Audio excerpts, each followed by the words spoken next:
Et l'Éternel dit, je ne la détruirai point si je trouve 45 justes. Quelle prière merveilleuse. L'importunité. Verset 29, Abraham continua de lui parler, continua de lui parler, continua de lui parler. L'importunité. Comment est-ce que tu baisses rapidement le bras? Comment est-ce que tu te fatigues très rapidement? Et tu croises le bras et tu penses que c'est fini. Mais Abraham avait continué, il a continué.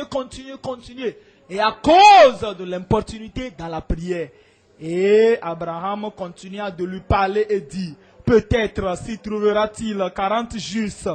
Et l'Éternel dit, je ne ferai rien à cause de ces 40. Abraham dit que le Seigneur ne s'irrite point. Et je parlerai peut-être s'y trouvera-t-il 30 justes. Et l'Éternel dit, je ne ferai rien si j'y trouve 30 justes. Abraham dit, voici j'ai osé parler au Seigneur. Peut-être s'y trouvera-t-il 20 justes. Et l'Éternel dit, je ne la détruirai point à cause de ces 20. L'importunité. Demandez, continuez par demander. Faire des demandes, des requêtes et continuez par faire des requêtes. Priez, continuez par prier. Restez là, à la même place. Demeurez là, s'agenouiller là, criez à l'Éternel. Continuez par le faire jusqu'à... continuez avec la même requête. Et il nous dit dans le verset 32... Abraham dit que le Seigneur ne s'irrite point. Et je ne parlerai plus que cette fois. Peut-être s'y trouvera-t-il 10 justes. Et l'Éternel dit, je ne la détruirai point. À cause de ces 10 justes. Et l'Éternel s'en alla. Lorsqu'il eut achevé de parler à Abraham. Et Abraham retourna dans sa demeure. Ça, c'est le premier exemple que nous avons d'une prière d'importunité. Prier pour toute une ville pécheresse, une ville méchante, une ville souillée, une ville immorale, afin que Dieu puisse avoir miséricorde, afin que Dieu ne détruise pas. Nous voyons une autre prière d'importunité en 1 Samuel chapitre 1. Ici, nous avons le cas d'un besoin personnel dans une famille. Bien que l'homme n'était pas un homme de prière et que la prière ne paraissait pas être la famille ne paraissait pas être une famille qui prie, mais une femme. Elle s'est singularisée et qu'elle s'est dit qu'elle peut prendre son besoin, sa demande, sa requête, le besoin son propre besoin et le besoin de son mari pour aller à la prière d'importunité. Chapitre 1, verset 9. 1 Samuel 1, verset 9. Anne se leva après que l'on eut mangé et bu à Silo. Le sacrificateur Élie était assis sur un siège près de l'un des poteaux du temple de l'Éternel. Et l'amertume dans l'âme, vous voyez, c'est ça qui mène à une prière d'importunité. Tu ressens cela, cela te saisit.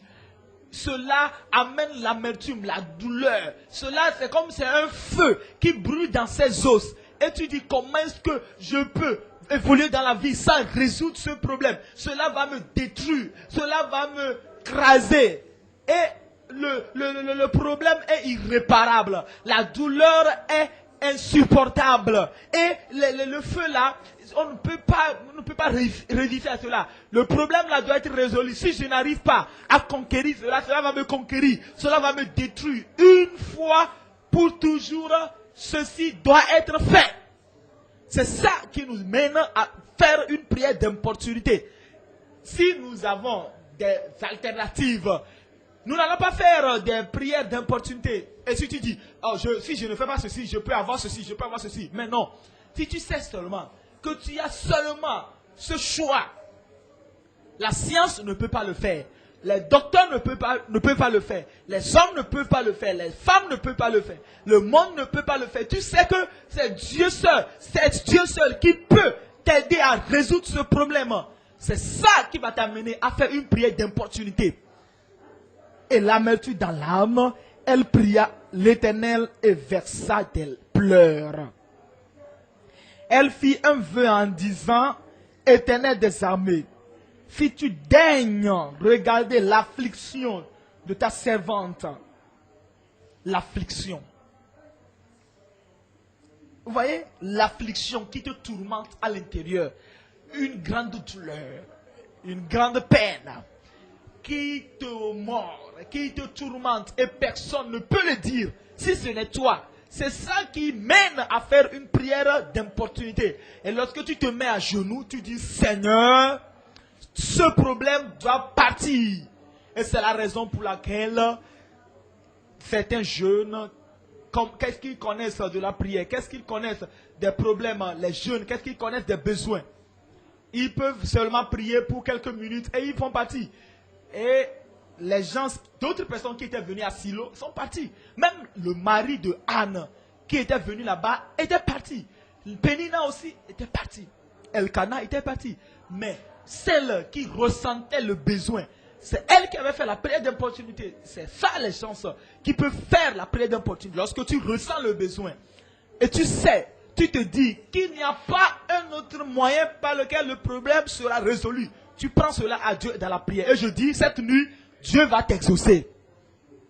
Et maintenant, tu supportes ta prière tu soutiens ta prière par un vœu. Et tu dis, il n'y aura pas une chose plus merveilleuse. Je vais donner mon temps. Je vais donner mes dîmes. Je vais donner mon énergie. Je vais donner ma force. Je vais tenir ferme jusqu'à ce que je ne tombe. Je vais prier, prier et continuer. Elle a fait un vœu. Et elle a dit, si tu daignes regarder l'affliction de ta servante, si tu te souviens de moi et n'oublie point ta servante, et si tu donnes à ta servante un enfant mâle, je le consacrerai à l'Éternel pour tous les jours de sa vie. Et le rasoir ne passera point sur sa tête. Verset 27. Verset 27. C'était pour cet enfant que je priais et l'Éternel a exaucé la prière que je lui adressais. Il va te donner les ossements. Lorsque tu pries avec importunité, la réponse va venir. La réponse va venir. Ézéchiel, chapitre 36. Ézéchiel 36. Nous lisons. Je vais lire quelques versets. Le verset 9.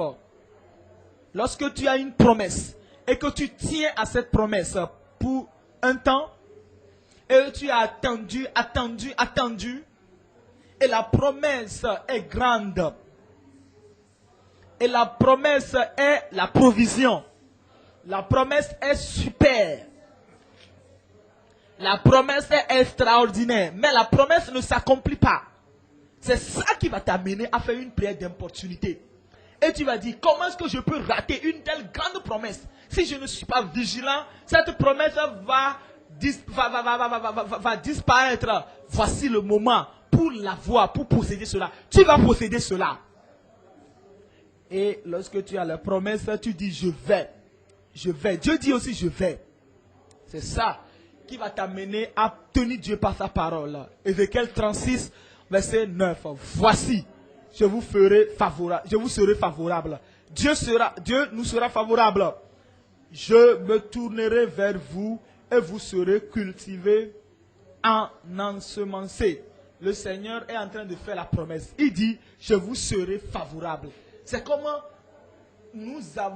c'est comme la pauvreté est plus proche de nous que Dieu. C'est comme nos besoins sont plus proches de nous que Dieu. C'est comme l'affliction est plus proche de nous que Dieu. Et Dieu dit, je vous serai favorable. Et tu sais que c'est le moment. Tu dois faire une prière d'importunité. Verset 11. Je multiplierai sur vous les hommes et les animaux. Ils multiplieront et seront féconds. Je veux que vous soyez habités comme auparavant et je vous ferai plus de bien qu'autrefois. Et vous saurez que je suis l'Éternel. Est-ce que c'est le genre d'amen que vous pouvez donner? Des jours meilleurs arrivent. Il dit, et je vous ferai plus de bien qu'autrefois. Et vous saurez que je suis l'Éternel. C'est ça qui amène à faire une prière d'importunité. Lorsque le Seigneur dit, je ferai plus de bien. Lorsque tu es là et tu vois quelque chose de pire qu'hier, tu vois quelque chose de plus terrible qu'hier, tu vois quelque chose de plus, qui t'amène plus dans la vallée, au lieu d'aller sur la montagne, c'est là-bas que tu dois te dire, si je ne fais pas attention, les meilleures choses ne vont pas arriver. C'est ça qui va t'amener à exprimer tes besoins à Dieu. Tu dis, Seigneur, ça c'est le temps de meilleures choses. C'est ça qui va t'amener à faire une prière d'importunité. Regardez le verset 24. Le verset 24, il dit dans le verset 24, je vous retirerai d'entre les nations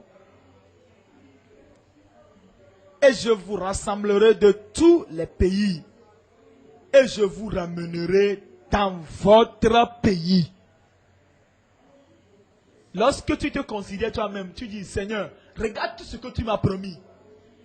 Qu'est-ce que je peux encore faire si ceci n'est pas fait? Tu m'as dit que tu vas m'amener dans mon propre pays. Mais je suis en train d'habiter un lieu loué, un lieu emprunté. J'ai emprunté même les habits. Je suis en train de vivre dans un appartement loué, emprunté. Je ne peux même pas dire que ça m'appartient. Mais tu m'as dit que tu vas m'amener dans mon propre pays, sur mon propre terrain, dans ma propre ville. C'est pourquoi les gens qui font des prières d'opportunité, ils pensent bien, ils s'asseyent et ils pensent. Ce ne sont pas des gens qui courent ou bien qui se précipitent dans la vie. Ils ne sont pas, rapides à aider les autres et ils ne cèdent pas. Il dit, non, je suis en train de travailler pour toi. Quand est-ce que moi je vais bâtir ma propre maison? Quand est-ce que moi-même je vais bâtir ma propre maison? Quand est-ce que je vais avoir ma propre famille? Quand est-ce que je vais... Là, Dieu a dit, il faut aimer ton voisin comme toi-même. Je travaille pour les autres personnes. Je travaille pour les autres. Je bâtis les autres. Mais je n'arrive pas à bâtir ce qui m'appartient. Je n'arrive pas à réclamer les promesses de Dieu pour moi. C'est ça qui doit t'amener à faire une prière d'importunité. Le verset 25. Verset 25, je répandrai sur vous une eau pure. Et vous serez purifiés. Je vous purifierai de toutes vos souillures et de toutes vos idoles. Lorsque vous avez entendu ce moment, et tu te rends compte qu'il y a certaines choses qui sont attachées à ta vie, qui sont affiliées à ta vie, qui sont associées à ta vie. Et tu dis, j'ai honte de confesser ceci. J'ai honte de révéler ceci. Dieu dit, il va te laver. Il va te purifier. Il va te purger. Et tu seras pur. Et les souillures que j'ai à l'intérieur. C'est ça maintenant. Tu dis que j'ai honte de dire cela. Et c'est ça qui va t'amener à une prière d'importunité. Verset 26, je vous donnerai un cœur nouveau. C'est ça qui amène à une prière d'importunité. Lorsque tu sais que ton cœur n'est pas différent du cœur de papa et de maman. Lorsque papa et maman se mettent en colère et ils se battent, c'est là le même cœur que tu as. Toi aussi tu dis que je suis né de nouveau. Et ce genre de cœur qui amène les gens à chuter, ce cœur-là que tu as, qui se réjouit, lorsque les gens sont dans le chagrin, lorsque les gens sont dans la tristesse, lorsque les gens traversent des difficultés, toi tu te réjouis. Ce cœur-là que tu as, qui te fait rire, qui t'amène à rire, lorsque les gens sont en train de mourir auprès de toi,